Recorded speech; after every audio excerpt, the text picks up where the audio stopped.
Thanks for clicking on this episode. Just a quick PSA, the camera that was meant to be in focus on me is not in focus on me. Unfortunately, every time the camera pans to me, I'm blurry, but the audio is crystal clear, so listen away, enjoy the episode, and let's get started. How's mum life going? Mum life, it's hectic. Nothing can prepare you for actually having two kids.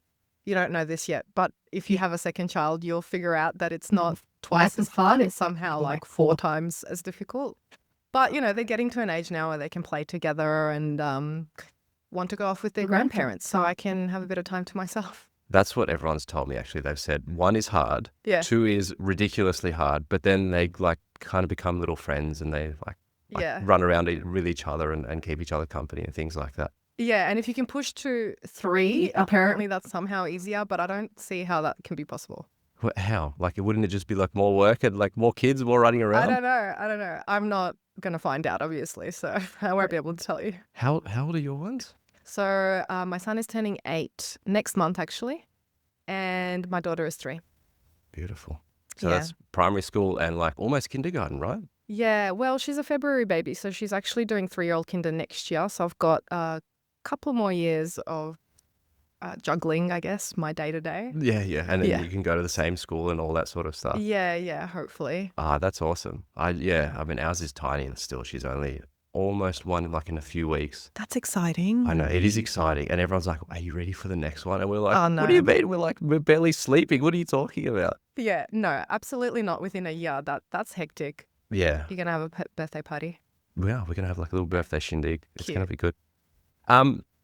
I would love to explore a little bit about how you got to where you are, how you got to being Andrea, who you are today. But also a little bit about what it is you do now and how you work with people and just sort of some general questions about how you approach marketing and maybe some things you've seen that are common mistakes that businesses do and things like that.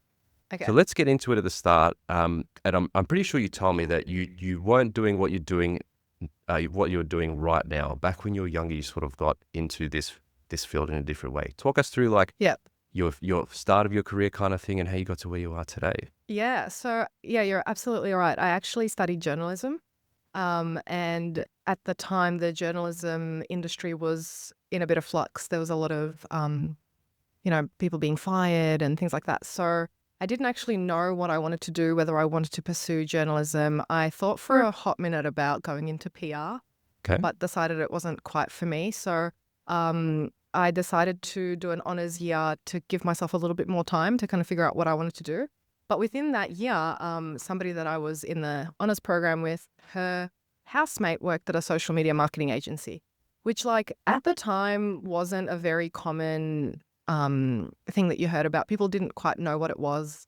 And it was, it was quite progressive. So I ended up doing an internship there, and I really loved the ability to combine the creative writing or the writing skills that I'd learned in journalism with a bit more of that kind of strategic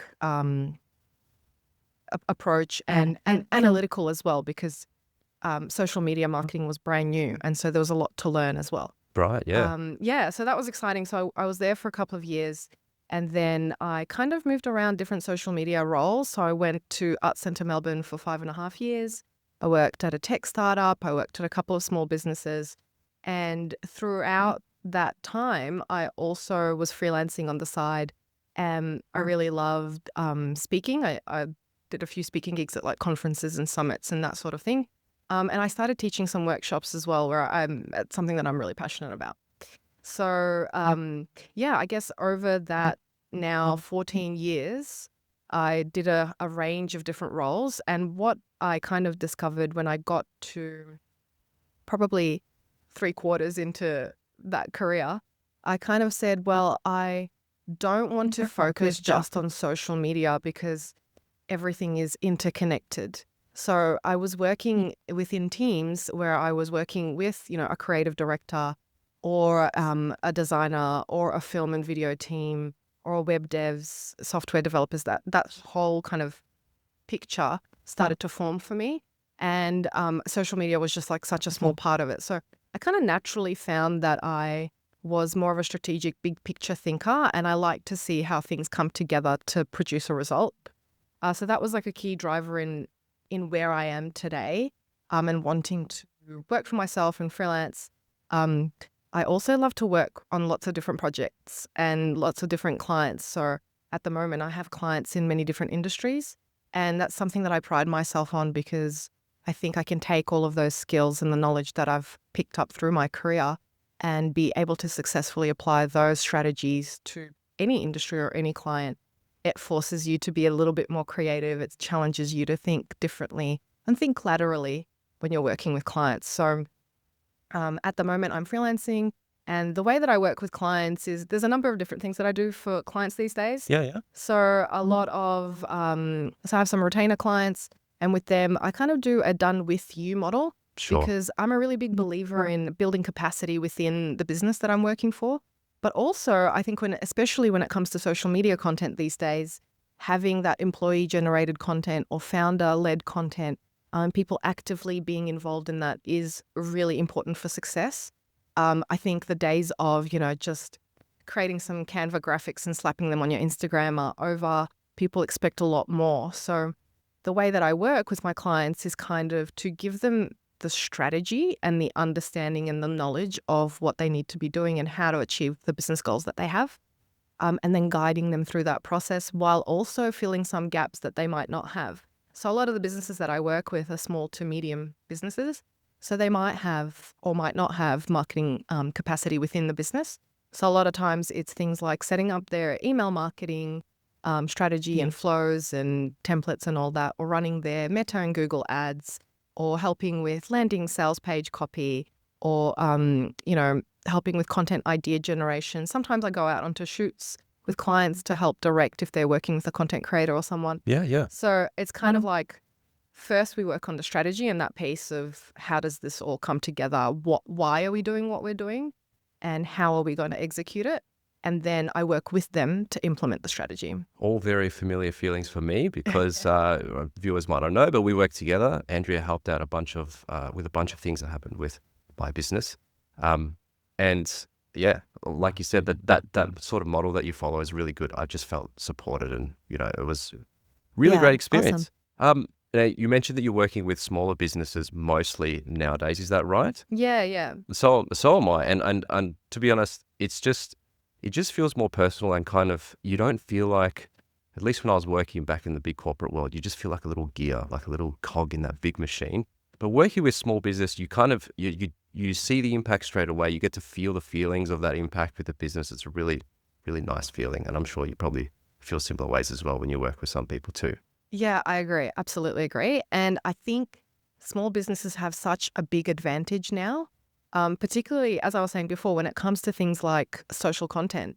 They have an advantage because they can be more agile. They can jump on trends if they want to, like if it fits their brand voice. Yeah. Things move so quickly.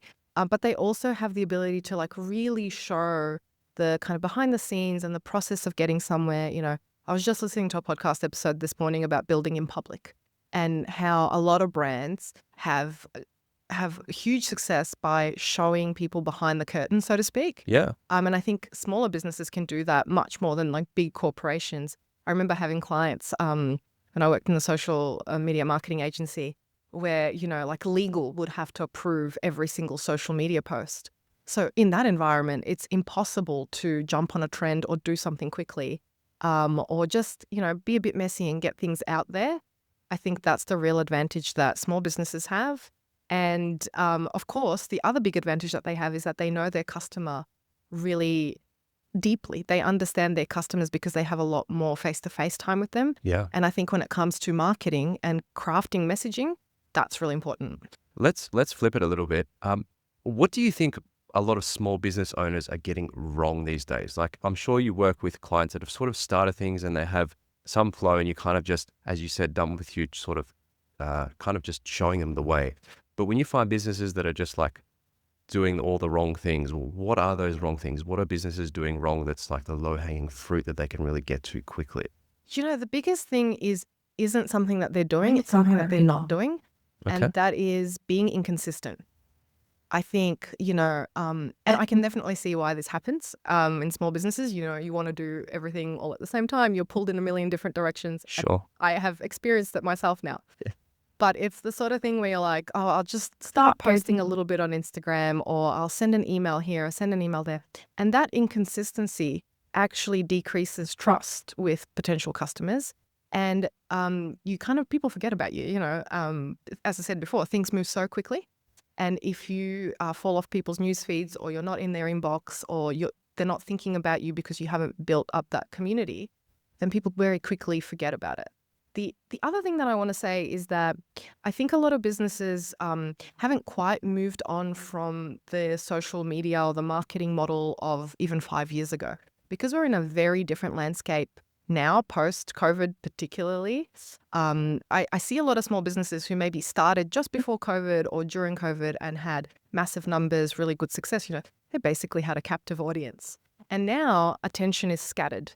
And so, as I said before, if you've got like a VA in the Philippines just creating little Canva graphics and slapping them up onto the Instagram, it's almost better to do nothing than doing something badly. So there's two things there, like the inconsistency and then the kind of they haven't, and again, not blaming small businesses, it's hard to keep up, but it's just that the way things move really quickly in marketing, it's like if you're doing what you were doing 5 years ago, it's just not going to translate.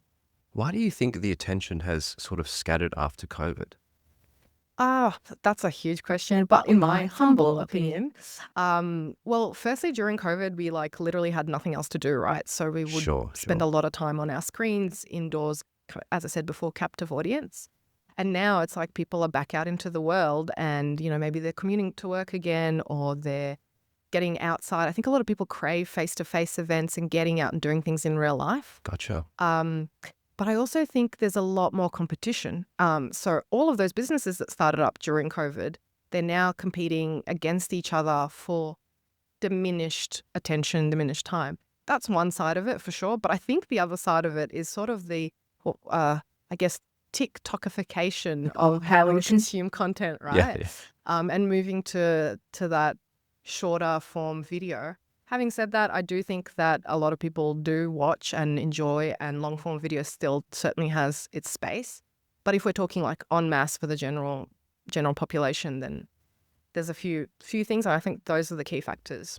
I really felt that. I started my business basically in COVID, and like when I first started getting into it, I was reading up about how you basically just post on social media and you make money. That's how it kind of was before COVID. And then, as you said, people kind of got through COVID, and then it was just a bit like, wow, here's the real competition. Here are all the other businesses that have come through and now are alive, and now you're competing against them. So I certainly felt that. I totally agree with you there. I want to touch a little bit more on how you think when you're creating a strategy for a business. I know you mentioned a few things about some low-hanging fruit, but say you are approaching a business, or you could even talk about my business. What's the sort of first things you start to think about when you are developing a strategy? Yeah, so we've been through this process together, but We have. the first thing I do is I need to get a real in-depth view of the business itself. So I'll do a discovery session where we just talk for a couple of hours, however long it might take, because I think that marketing needs to be extremely well aligned with business objectives, business goals. And I also don't ever want to suggest a strategy that doesn't fit for someone. So every time I work with someone, there's no like template, one size fits all sort of strategy. There are certain formulas and things that we can apply for sure, but it's always going to be unique and individual to the business or the person, the founder, whoever I'm working with. The strategy has to fit with, and I'm a big believer in this, to align with their values and how they want to run their business and what they want to achieve. So number one, I need to get a real in-depth view of everything to do with the business. And then after that, if you have been doing some digital marketing or any marketing, like if you have a website or social platforms, I'll do an audit. So I look at what's been happening to date. And this is something that I think, when you're in it, you don't have a lot of time to reflect, but those feedback loops are really important. So I'll look at what worked, what didn't work, what can be improved. And what my recommendations are. And those are based on, my 14 years of experience, but also some like best practice principles and things that I'm seeing in the market that are working. And then after that, I also look at like a bit of a competitor analysis. So I look at the industry as a whole. And this is because I don't think we need to be like always in competition with people. because we're competing in the attention economy against everyone, really, but to get a sense of what the industry norms are. The big thing in marketing is differentiation. So if we can capture attention because we've created a unique proposition and we've differentiated ourselves, then we're going to be, ahead. So looking at the kind of key competitors or looking at the industry to see, well, what is everyone doing? What are the gaps that haven't been filled? Or is there like a norm that we can break? And then after that, I kind of go away and look at, okay, all of those pieces need to come together for me to have a really clear picture of in the next 12 months, if we've set our goal is to double revenue or to increase brand awareness or whatever, how are we going to do that? So the three kind of key pillars for me when it comes to strategy is understanding who you are, what you want to say, how you want to position yourself as a brand, deeply understanding the customer, who you serve, like what are their needs, frustrations, pain points, how you talk to them. And then the last part is the execution. So the tactical, actions and things that we're going to actually do and implement to get that strategy out into the world and to get it ticking those goals. Gotcha. With that first part, the like who you are as a brand, myself as well included, I see a lot of people are posting about their business and all that sort of stuff, but perhaps are not posting about themselves and that sort of personalized portion of that. How important do you think that is these days, especially when you might be like a one-man band or something like that? I feel like it's a pretty important thing, but maybe you might think otherwise. What do you think? No, I actually completely agree. I think, that building in public, showing the behind the scenes, showing your authentic self and your personality, everything, in my opinion, everything in the world is about relationships, right? It's all relational, whether it's like brand to customer or person to person. And at the end of the day, you choose to work with the people that you feel a connection with, that you feel you have rapport with. And so showing your personality, showing your approach, showing your take, I think is actually really important in building a brand these days. And it's interesting because there's a big conversation happening at the moment, as I said, about this building in public and how much should a founder align themselves with a brand. I think that's going to be such a personal decision for some people. They just, I've seen it done really well both ways, where the person who's the founder isn't the face of the brand and where they are the face of the brand. I think that people these days, because to go back to, kind of COVID times, there are a lot of content creators that suddenly became popular and we were consuming content created by real people, not like, a celebrity or a big influencer, but like the smaller content creators. And so over this time, we've been trained in a sort of content model that we want to see. And I think people are genuinely curious and want to kind of see the nuts and bolts of things. So showing that side of the business, I actually think builds relationship, builds rapport, and it will differentiate you because you will have your unique take on your industry or your line of work or whatever you're doing. So I actually think it's really important. Potentially, and depending on what kind of business you are building, you might have an exit strategy to that. If you're planning on becoming a business that employs a lot of people and eventually hiring a marketing team, you might create a brand personality, brand guidelines, and that you can hand over to a marketing team that can then execute on that. And I've seen that done really well as well. Have you ever seen like a case where that has happened and the business is kind of like died because people were sort of addicted or almost to that personality, and then when they saw them disappear or they didn't see them anymore, the brand kind of diminishes and disappears? Is that a real thing, or is that just... I mean, it happens for sure, but I think it depends on how that transition's done. There's a brand I can think of at the moment who've been in the headlines a little bit recently, Kick. They're a health app, female-founded Aussie health app. One of their co-founders, Laura Henshaw, has recently been in the news a little bit because of the kind of, very fair comments that she made about another podcaster. Her and her co-founder still appear in their social content quite a bit, but the reins have been handed over to the social team and the marketing team. And I've seen that model happen quite a bit. So it's like maybe they won't be front and center, but they'll remain there for that kind of continuity. Gotcha. There's the other conversation that's happening at the moment with Odd News, where, if the founder makes remarks or whatever, how does that affect the brand if they're the face of the brand and all of that? But I actually think that you can have a happy medium. Sure. Yeah, okay. Let's say, for example, you've jumped on working with a business and you're going to develop a strategy for them. if they're the type of business that is perhaps a bit more funded and they say, Andrea, I'd like you to help me with my strategy, but I need leads now, or I need sales now. I'm ready to advertise, but they have like basically no social media. How do you navigate that? Because in my opinion, if I see something that I like, the first thing that I do is I jump onto their social media. And if there's nothing there, I'm usually not convinced that, or I don't have as much confidence in that product. What happens if you meet somebody like that who's ready to go, but they haven't really got those things set up? Yeah, same. So I actually have a client similar to what you just described. And they do have a social media presence of sorts, but they haven't really done much with it. They're in the financial services sector, so it's a little bit difficult to get cut through if you're not really putting in a lot of effort to social. So I always say, like, hey, we need to get our foundations right before we start building. If you want to start running ads, there's no point running ads if the landing pages or the website aren't optimized for conversion, and then you're basically paying for all this traffic that's just bouncing or like leaving. And same with that trust that you were talking about, that continuity across all the different touch points. So the first thing I'll do there is go, okay, well, in order for us to scale quickly, we need to fix X, Y, Z, the foundational stuff, and that comes out through the audit.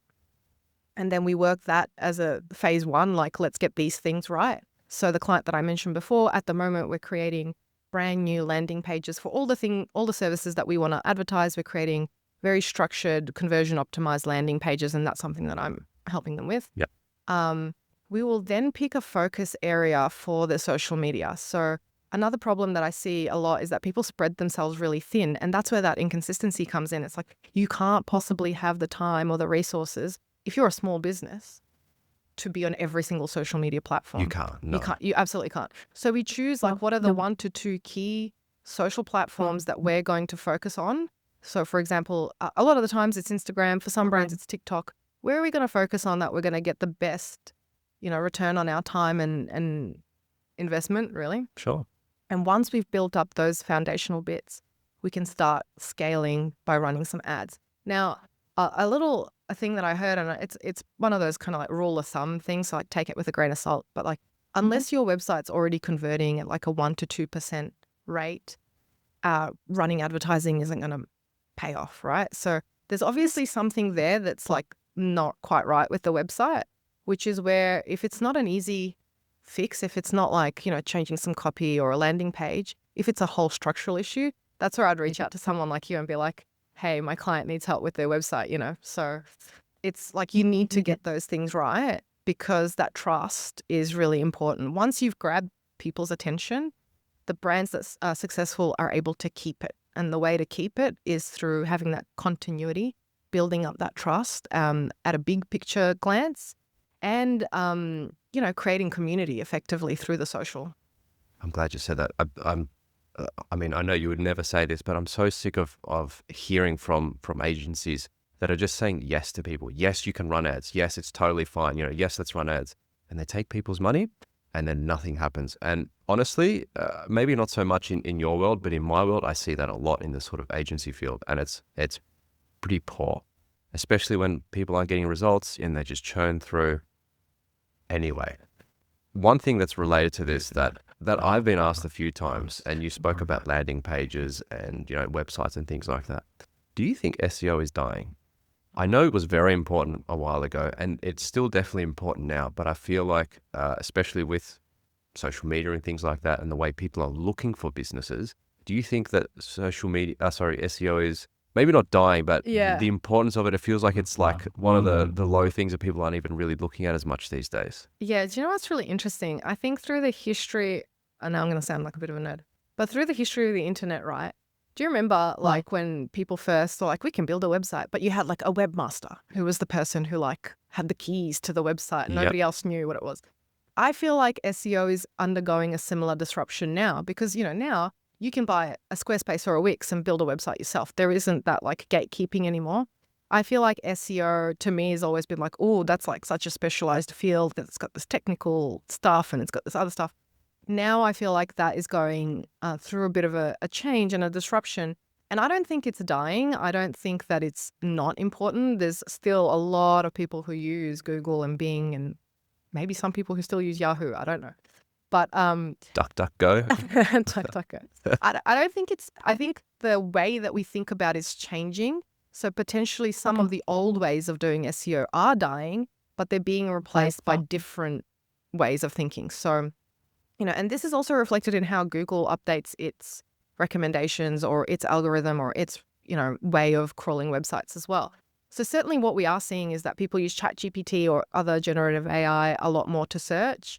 And younger generations use TikTok and Instagram to search before they even go to Google. Right. So it's shifting.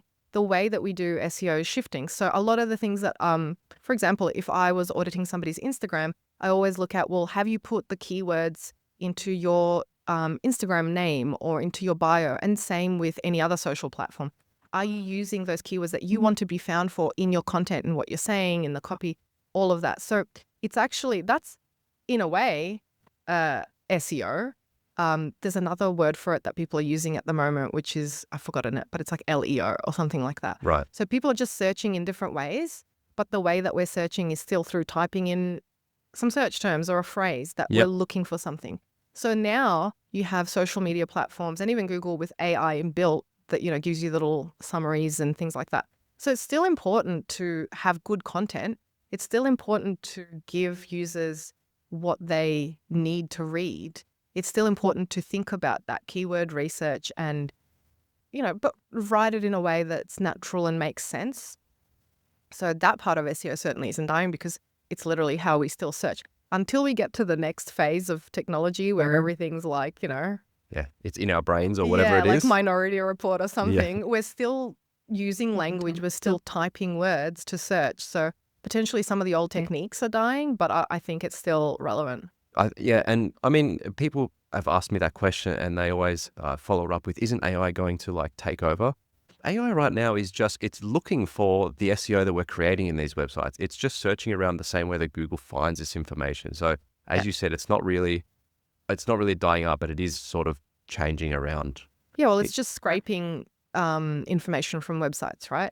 I think there's maybe a little bit of misunderstanding in the general population around what AI is and how it works and what it does. Yeah. And I'm certainly not an AI expert, but there's probably a little bit of that when it comes to, well, is SEO dying? That question. But yeah, it's just grabbing information from lots of different places. So actually something that, and this is quite super technical, tactical.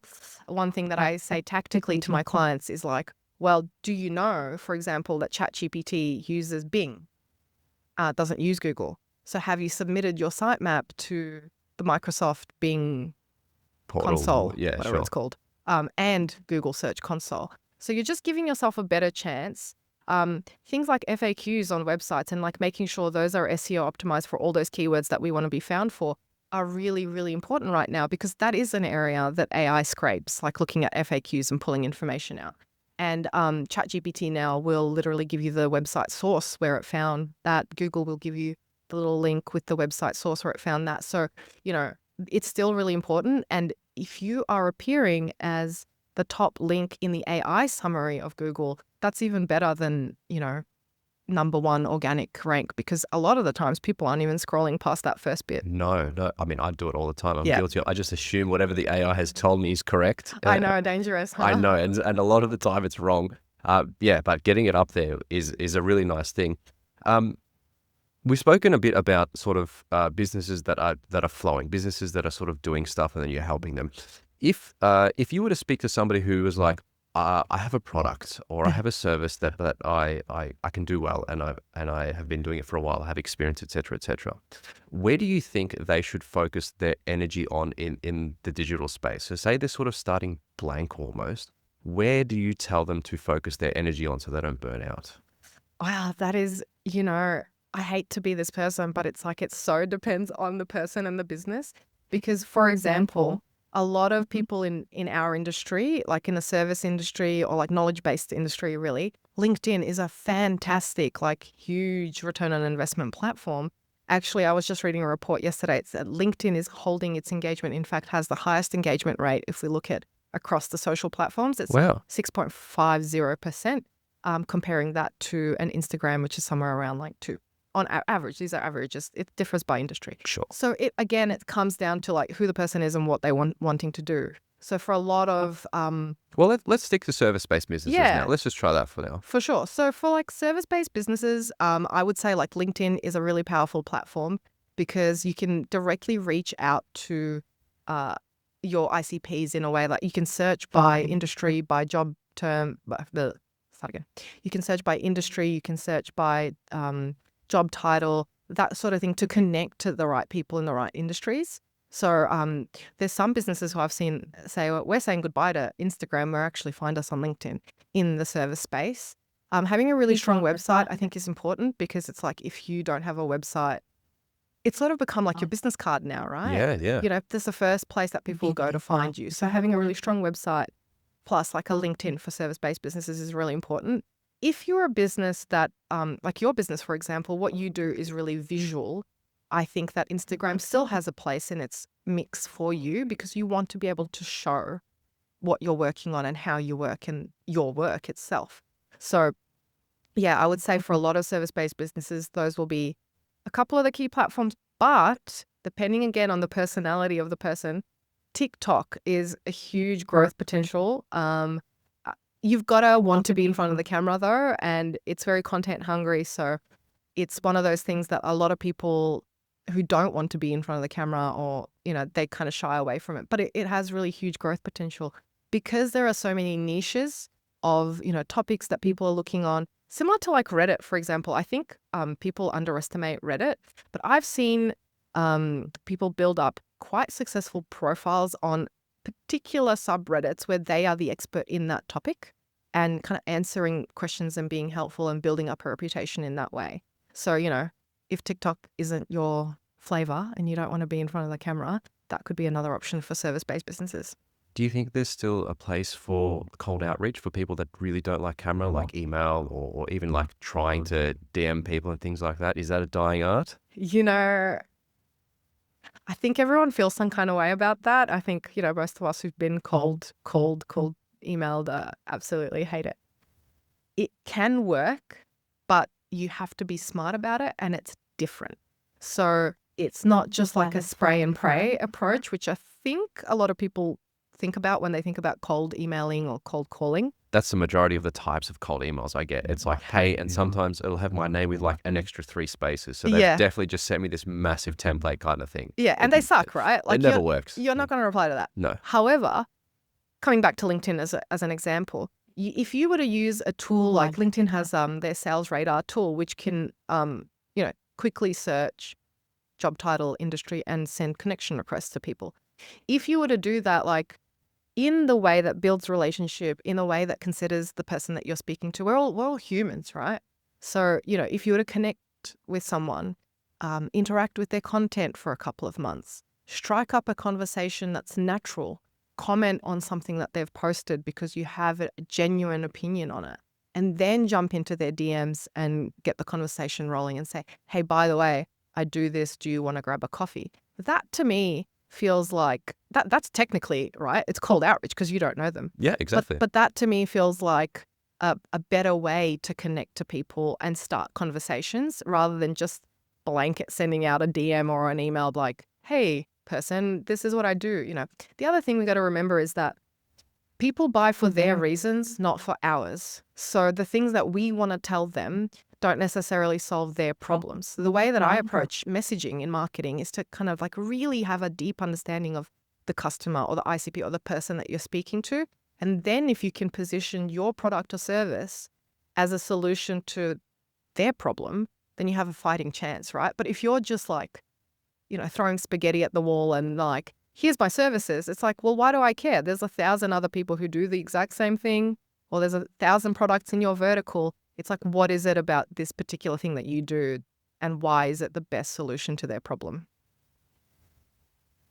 When you're working and you're deep in strategy and you're working 20 hours a day and all that sort of stuff, how do you balance out with that with like life, with kids, with all that sort of stuff? It's new for me because I'm a new father. You know, she's basically 1 year old. It's still kind of a balancing game for me. I find it pretty tricky, especially because I'm essentially a one-man band kind of thing. You're in a similar kind of position too. Have you got some strategies that have worked for you that have helped you sort of be able to keep up with things without burning out too quickly, or are you kind of the work till you burn out and then rest kind of person? It really depends. I don't think that I have a perfect answer to that. I don't think anyone does. I Right. think particularly being and like again, being a parent is difficult no matter what, but being a mum, often you're in that primary care role, right? So, um, even though my kids are a little bit older now, they will always come to me first for like whatever, like I need a snack or whatever it is. So, for me, like having support is key. So, like I'm putting my daughter into extra days of childcare because I recognize that she will have more fun there and get more value out of that than sitting at home. Socializing and all those things. Sitting at home watching TV while I try to work, Right. So, excuse me. So creating those frameworks to begin with in like, this is family time and this is working time, that's been really important for me. And of course, there's a very clear cutoff time to my working day. There just has to be. The other reason I started working for myself is to have that flexibility, right? To be able to say, well, I'm going to work between 9:30 and 3 p.m. because that's school hours. And then I might pick up a little bit of work later in the evening if time allows. And choosing clients who understand that, respect that we work in that sort of manner. So like just setting up your work life in a way that supports the family life. I think it has to be that way, not the other way around. Yeah. Not trying to fit your family life and whatever around work. Yeah. We don't all have that privilege, obviously, like I recognize that. But as much as you can, trying to kind of like set up how you work and when you work to support you spending that time with your family. Now, I say that, but it's really difficult, as you know, to switch off and be present in that family time. And that's something that I've definitely struggled with in these early stages of working for myself because I've only been doing it since January. So, I was not sleeping well because I was thinking about all the things that I had to do or wanted to do or just ideas were bubbling up in my mind and I wasn't present all the time at home. But as much as possible, I strive to do that and I try to do that. But yeah, it's tricky. It's a tricky one and it's different for everyone. It's definitely tricky. I much prefer having that freedom, but like, hey, I have to work 3 hours Sunday afternoon. Yeah. I don't mind that because during Yeah. the week I can do, this, that, and the other. I don't miss working for somebody. I don't miss that corporate. Do you miss that sort of? No. Because I know some people like come to this side and they're like, I miss the structure. I kind of miss a few things about it Yeah. and maybe miss that paycheck. But for me, like the ultimate flexibility and being able to be my boss is one of the main reasons I moved over here. I'm guessing you don't miss that old world yet. I know it's kind Nah, of new for you, but I don't miss it. And you know what? Because it was a very deliberate and clear choice that I made when we decided to have a second child that I was going to work part-time as well. So I did a couple of years of working part-time before moving into fully freelancing because it's somehow in my mind I had this idea that like part-time would give me more flexibility. Spoiler alert, it didn't. It just made me more manic. So that was a big driver for me. Like, I knew that I wanted to prioritize family and that. Again, I'm speaking from a very privileged position of where I can do that. of course. But I think I don't miss it. There's not much that I miss about it. Probably the only thing is like, having a chat at lunchtime with someone.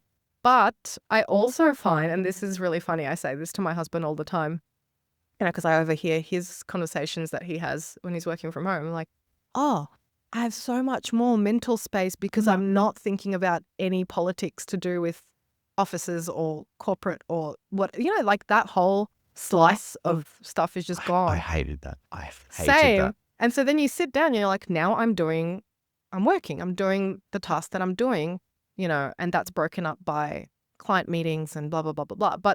But yeah, I actually find it so much freeing in different ways, and that's one of them. The politics drove me absolutely insane, and the like having to do random tasks or work on a project that we knew as a team was bullshit and would lead to nothing and then led to nothing. And we all saw that. It just drove me insane. I couldn't do it. And that was probably the biggest deciding factor to sort of push me over the edge to come over. Well, I'll tell you another thing that's been like a surprise, a nice surprise for me, I suppose. And again, this comes down to who you choose to work with. I have found, and maybe you found this too, I don't know, but when I'm working with clients, I actually have had a lot more positive feedback from clients being like, oh, thank you, like that now I understand, or like that's made a difference. And, you know, even when we were talking before and you're like, oh, I booked this client that you recommended me, I was like, yes, like that is a tangible thing that I've helped, like I've contributed to, you know. Whereas when you work in corporate, oftentimes it's like, great, moving on to the next thing. Oh, like, cool, you did the thing. You know, there's not a lot of that positive feedback loop, which like, you know, I don't need a pat on the back. Yeah. But because clients are hiring you as the expert to come in and tell them what to do, when you do make recommendations, or in my line of work, when I make recommendations to them, then they're like, oh, great, yes, I'll take that on board. You know, whereas a lot of times when you work in corporate or for someone else, it's like, you know, you have to like put a business case together to get them across the line for something that you know is going to work. But because it's their business, they have a different idea of how it is. So there's, you know, and maybe that's just my experience, but I've certainly found that there's a bit of that shift as well. Andrea, it's been a blast. Thank you very much. We're going to wrap it up here. Awesome. Thanks for coming on. Hope to have you on again soon. Thank you. And where can people find you if they want to find you? How do they find you? Yep. So find me on LinkedIn. Mm-hmm. Find me on Instagram. It's andrea.andric.digital. And my website, Cool. andreaandric.com. I'll have all those links in the description. Thanks again. Chat soon. Thanks.